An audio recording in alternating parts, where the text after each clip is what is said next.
If your finches keep failing to breed, hear this carefully.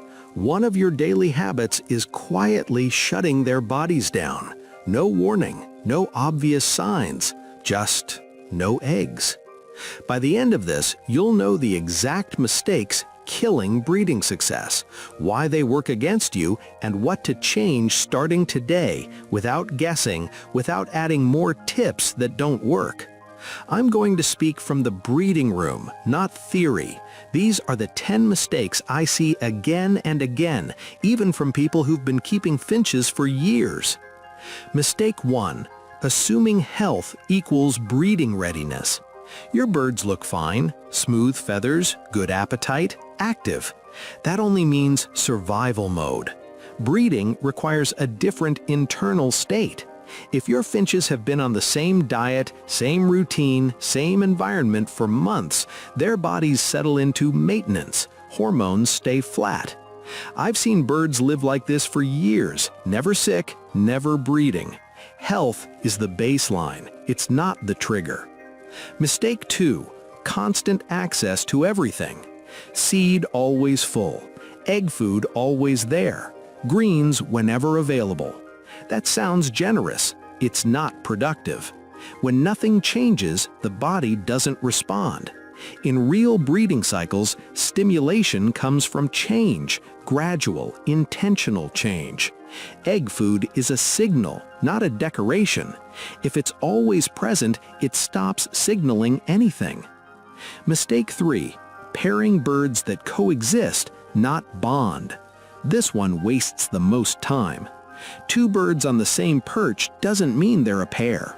Watch closely. Does she accept it or move away? Does he sing directly to her or into space? I've split pairs after 6 months of getting along and had both birds breed within weeks with new partners. Tolerance is not compatibility. Mistake 4. Age mismatch. This is subtle and many experienced keepers miss it. A young, driven male with an older female often results in endless singing and 0 eggs. An older male with an immature female leads to nest interest that never completes. Their clocks have to match. Breeding is timing, not just sex. Mistake 5. Over-cleaning once breeding behavior starts. This one feels responsible and it kills progress. You see nesting, you clean more carefully. You rearrange slightly. You help. And suddenly the nest is abandoned. Once nest building begins, the environment must freeze. Spot clean only. Hands out. No changes. I've watched eggs fail simply because a perch was moved 2 inches. Now listen carefully because the next mistake is the one almost nobody notices, even after years of breeding. Most people swear they've handled it correctly. They haven't. Mistake 6. Light that looks right but isn't.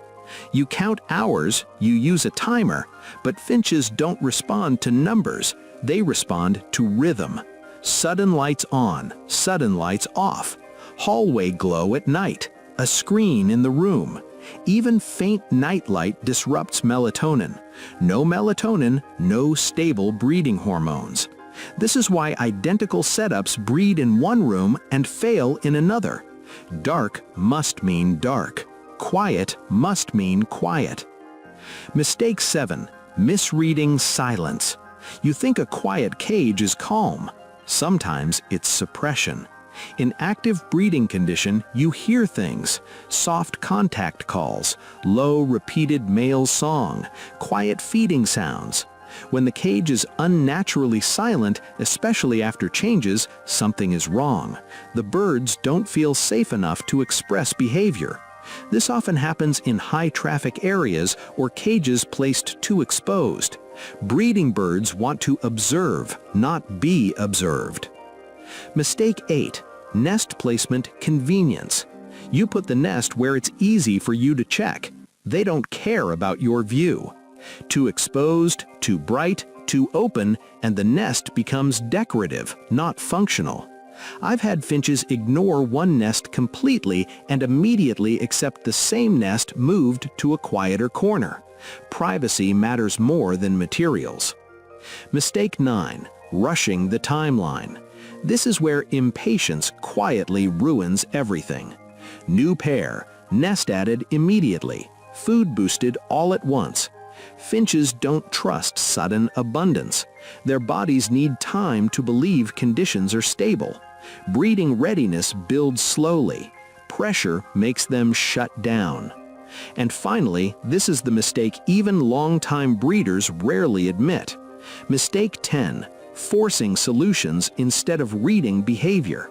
You add more supplements, more changes, more adjustments, but you're not watching the birds, you're reacting to your frustration. Successful breeding isn't about doing more, it's about doing less at the right time. So here's what to do differently starting today. Stop chasing the perfect setup. Start watching behavior patterns.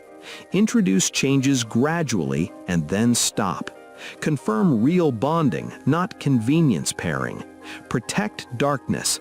Freeze the environment once nesting begins. Let the birds lead the pace. If your finches aren't breeding, they're not being stubborn. They're responding exactly as nature designed them to. Now tell me, which one of these mistakes do you think you've been making without realizing it?